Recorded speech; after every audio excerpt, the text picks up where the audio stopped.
قصة طريفة أذقنا بدن جماعة من السلف الشيغان شعبي با كمدا أبو نعيم با في الحلية كل شيء وقصة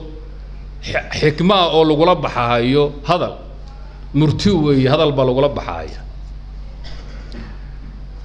شعبي وحول وحال الشيغي شعبي ومن أمن التابعين وذكرن ريسان نيمبا وحو وقعد صدي قبصدي شمبرت اللي هذا قنبروغا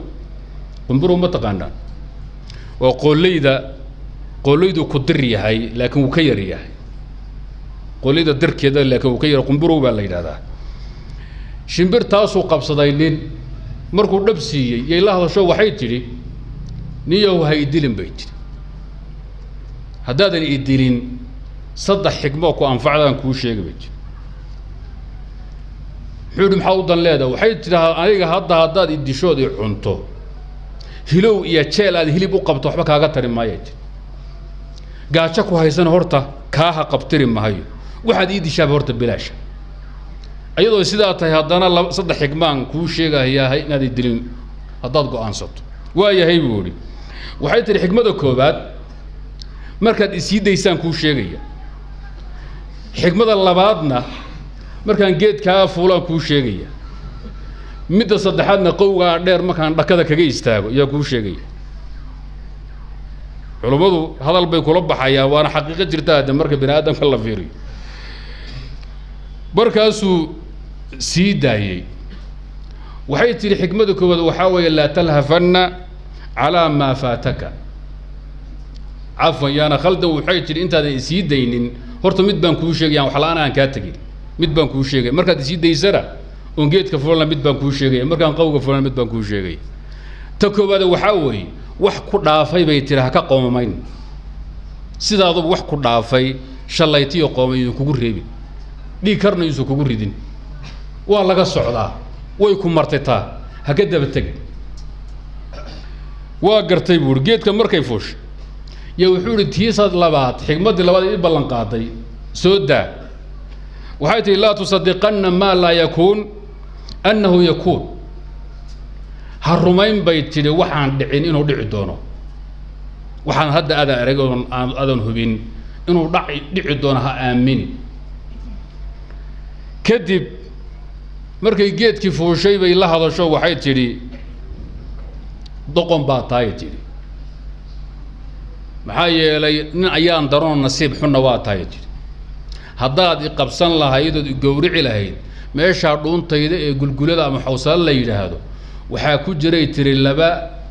dheeman baa ku jiro mid walba ay u dhiganto 20 diinaar oo 20 mithqaal culays ku dhaya 20 ku dar 40 diinaar oo dahab ah waa taqriiban 170 gram oo dahab ah 170 gram oo dahab gabdhaha lagu guursada hadda soo ma qaybna meer baa loo siiyaa qaybna guriga lagu dhistaa marka waxay tidna ayaan daran baa tahay oo nasiib xun intaad qabatay أنا ماشان الذهب يجيب بحي دولار يد إسيديس آد بنيكو إيش الله يتوضى واقوم مي بركاس وكوي دواء هاي ممكن المرأة إسكت تريبوري أنت قرتي بل تي قدام بيس إيه بلنقاده الشيطان باطاي تي قدام بيس بالشك حكمة قدام بيس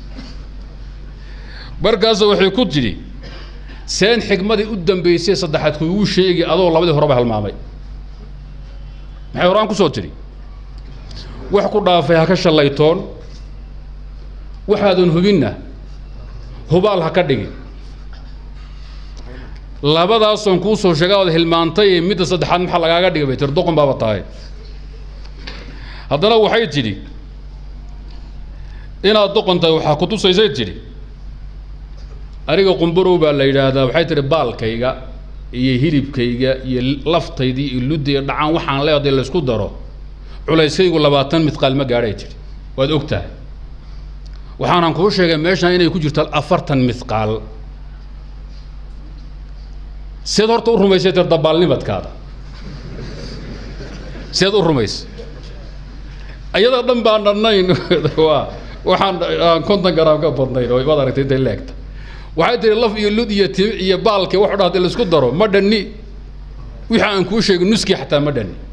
waana rumayso adiga oo hay ilmada duuga hay lacag bay dhaaftay dollar bay dhaafay caku farta qaniisanta